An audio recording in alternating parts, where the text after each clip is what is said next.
आपका। और इस वीडियो में मैं आपको बताने वाला हूँ कि कैसे आप गिट को रिमोट वेब रिपॉजिटरी के साथ कनेक्ट करेंगे। और उसको कनेक्ट करने के लिए आपको कुछ स्टेप्स फॉलो करने हैं। वो स्टेप्स बहुत बेसिक हैं जो कि हर बार आपको करने होंगे। सो इस इन स्टेप्स के ऊपर काफ़ी ध्यान दीजिएगा और हो सके तो इस वीडियो को आप बार-बार रिपीट करके 1-2 बार ज़रूर देख लीजिएगा, क्योंकि इसको करना पड़ेगा आपको हर बार। सो जैसे आप देख रहे हैं ये जो फ्यू बेसिक स्टेप्स, तो इसमें सबसे पहला जो स्टेप है वो गिट कॉन्फिग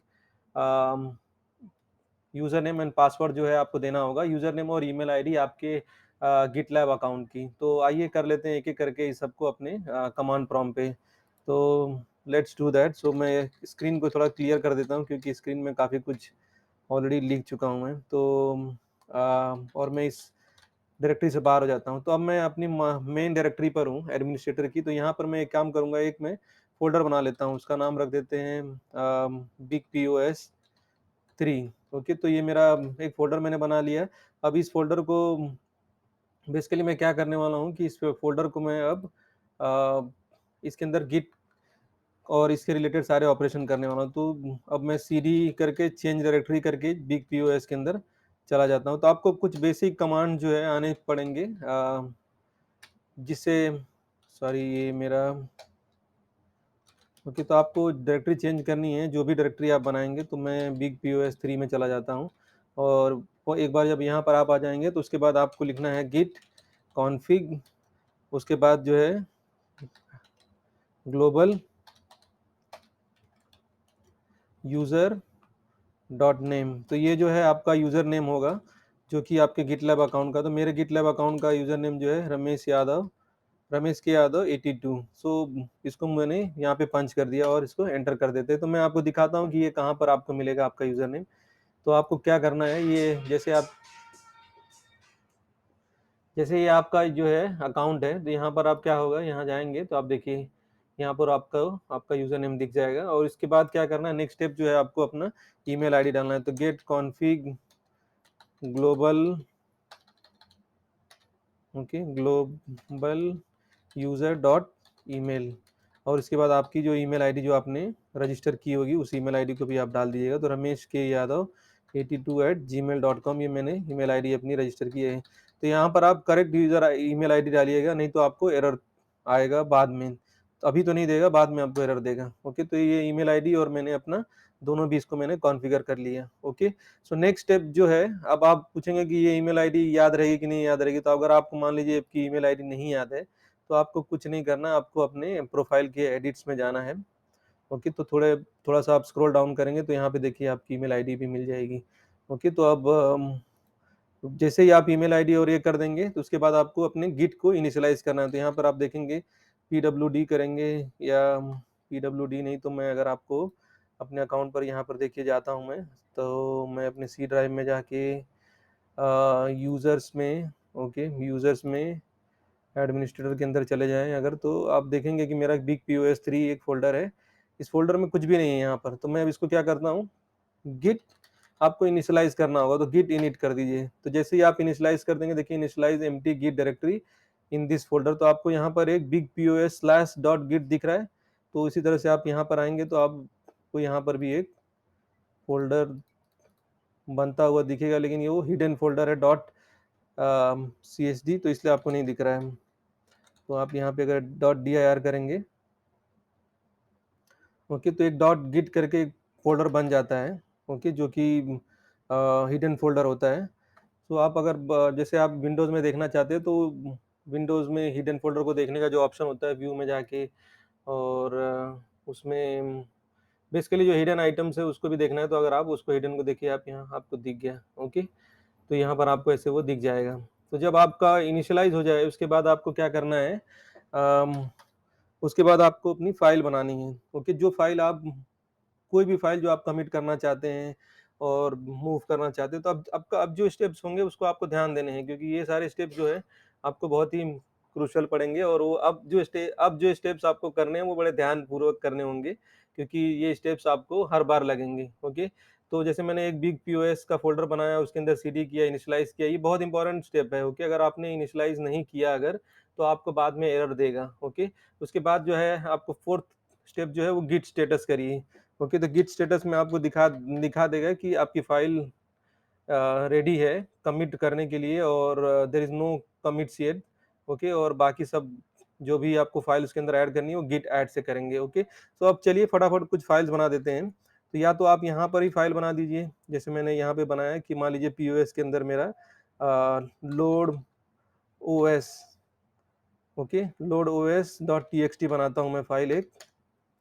तो जैसे मैंने यहाँ पे एक फाइल बना दी load T O S dot OS, तो यहाँ पे देखिए आप load OS dot T X T की एक फाइल बना दी। अब इस फाइल को मैं जो नेक्स्ट स्टेज है उसको आप देखेंगे, अगर मैं यहाँ पर,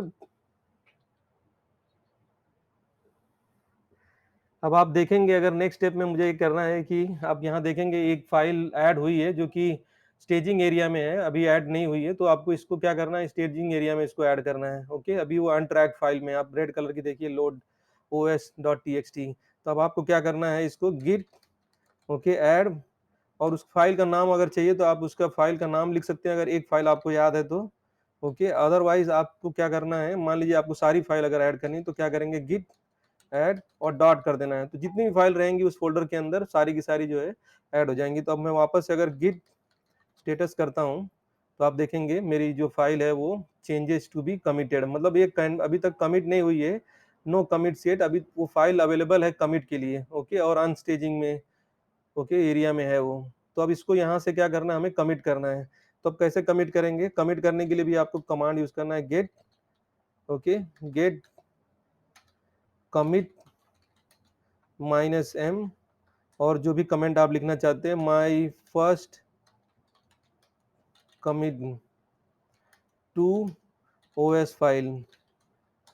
ओके, और आप डाल दीजिए। अब देखिए यहाँ पर मेरी फाइल जो है कमिट हो गई। अब इसको मैं अगर गिट स्टेटस वापस डाल दूंगा तो आप देखिए यहाँ पर आ गया होगा one file change what one insertion. Okay, तो ये फाइल जो है कमिट हो गई है। लेकिन अगर मैं अपने फोल्डर पर जा करके देखूंगा, बिग पीओएस वाला जो मेरा फोल्डर है, जो उसके अंदर अगर मैं प्रोजेक्ट में अपने जा करके देखूं यहाँ पे, तो मुझे अभी भी मुझे वहां पर फाइल नहीं दिखाई देंगी मेरे प्रोजेक्ट के अंदर। तो चलिए मैं चलते हैं अपने प्रोजेक्ट में और देखते हैं। तो लेट से ये मेरा प्रोजेक्ट्स है, मैं सारे व्यू प्रोजेक्ट्स कर देता हूँ। तो और इसके अंदर बिग पीओएस ट्यूटोरियल्स के अंदर जाता हूँ, तो अगर मैं यहाँ आकर के देखता हूँ मेरे मास्टर ब्रांच में, ओके, तो अभी तक मैंने जो फाइल आपने जो फाइल देखी जिसको मैंने अभी भी कमिट किया है, उस फाइल को अगर मुझे अपने रिमोट वेब रिपोजिटरी के अंदर डालना है तो मुझे कुछ स्टेप्स फॉलो करने होंगे। ओके, जो कि बहुत सिंपल है। तो मुझे अब एक कमांड रन करना होगा जिसे कहते हैं पुश। ओके, तो क्या होता है, गिट पुश और फिर हाइफन यू मतलब यूआरएल। ओके, तो आपको यूआरएल डालना होगा, आपका जो यूआरएल है वेब रिपोजिटरी का, उसका आपको यूआरएल डालना होगा। तो अब वो यूआरएल क्या है, कहाँ से मिलेगा, तो आप अपने ब्रांच के अंदर आ जाएंगे, और उसके बाद जो है क्लोन जो है, यहाँ पर जो क्लोन, उस पर क्लिक करके आप देखिए यहाँ पर क्लोन विद HTTPS, तो इसको आप कॉपी कर लीजिए। ये आपका वेब यूआरएल है, ओके, आपके रिपोजिटरी का, और उसको आपको ओके, और आपको यहाँ पर क्या करना है, उससे यूआरएल को लिख देना है और आपको ब्रांच का नाम देना है। कौन सी ब्रांच है, मास्टर ब्रांच के अंदर। सो गिट पुश माइनस यू और उस पे ब्रांच का नाम डाल देना है बस। ओके, अब देखिए आपको ये एरर देगा। एरर क्यों दे रहा है, क्योंकि वो कह रहा है कि देयर इज ऑलरेडी किसी और कोई और भी जो है उसके अंदर पुश कर रहा है उस फाइल में। ओके, क्यों कर रहा है, क्योंकि मैंने पहले जो है इसमें ऑलरेडी कुछ फाइल्स पुश की हैं, ओके, किसी और फोल्डर से। तो ये वो लिंक है, इसकी वजह से यहाँ पर एरर दे रहा है। तो आप उसको, अगर आपको ओवर करना या फोर्स करना है, which is you should not do all the time, पहले आप इंक्वायरी कर लेना। अगर आपको एंटरप्राइज में या प्रोडक्शन में कभी ऐसे मत करना, तो आपको हाइफन एफ लगाना होगा। और अगर हाइफन एफ लगाएंगे तो वो फाइल्स को जो है फोर्सफुली उसमें फोर्स कर देगा, पुश पुश कर देगा। क्यों, क्योंकि फिर वो जो भी कंटेंट वहां पर है उसको वहां से वो ओवरराइड कर देता है। ओके, तो इसलिए आपको केयरफुल रहना है अपने कंपनी के एनवायरनमेंट के अंदर जब आप ये कमांड रन करते हैं हाइफन एफ वाला। ओके, तो गिट पुश हाइफन यू मतलब यूआरएल और अपनी मास्टर ब्रांच का नाम डाल दीजिए, ये फाइल को वहां पुश कर देगा। और मेरे केस में ये क्यों आया, क्योंकि मैंने ऑलरेडी उसके अंदर किसी और भी फोल्डर से फाइल्स को पुश किया है, इसीलिए ऐसे हुआ है। ठीक है, तो इस केस में आपको ये ध्यान रखना है। तो अगर आपके केस में हो सकता है आपको हाइफन एफ लगाने की जरूरत ही नहीं पड़े, आपको केवल गिट पुश और हाइफन यू यूआरएल डालिए और मास्टर जो आपकी ब्रांच है वो डाल दीजिए। ओके, अब चलते हैं, हम देखते हैं कि हमारी फाइल वहाँ पर पुश हुई है कि नहीं हुई है। तो अगर आप यहाँ पर देखेंगे और मैं इसको अगर रिफ्रेश करता हूँ, तो आप देखिए लोड ओएस डॉट टीएक्सटी आ गया है। कभी कभी आपका ऐसे होगा कि आप इस वाले ब्रांच में होंगे मेन, तो वहाँ पर आपको नहीं दिखाई देगा, तो आपको यहाँ से अपनी जो जो भी ब्रांच के अंदर गए हैं वो ब्रांच को चेंज करनी होगी, तो आपको फाइल जो यहाँ पर दिख जाएगी। ओके, तो ये इस तरह से अपने फाइल्स को आप पुश कर सकते हैं। ओके, और अपने रिमोट वेब रिपोजिटरी के अंदर अपने लोकल लैपटॉप से उसको फाइल्स को वहाँ पर पुश कर देते हैं। ओके, किसी-किसी केसेस में आप, जैसे मैंने पिछली बार ही मैंने पुश किया है, just to show you, before that I have done some testing, तो इसलिए मुझे यूआरएल और यूज़र नेम और पासवर्ड नहीं पूछा। ओके, अदरवाइज़ आपको यूज़र नेम और पासवर्ड भी पूछेगा वो।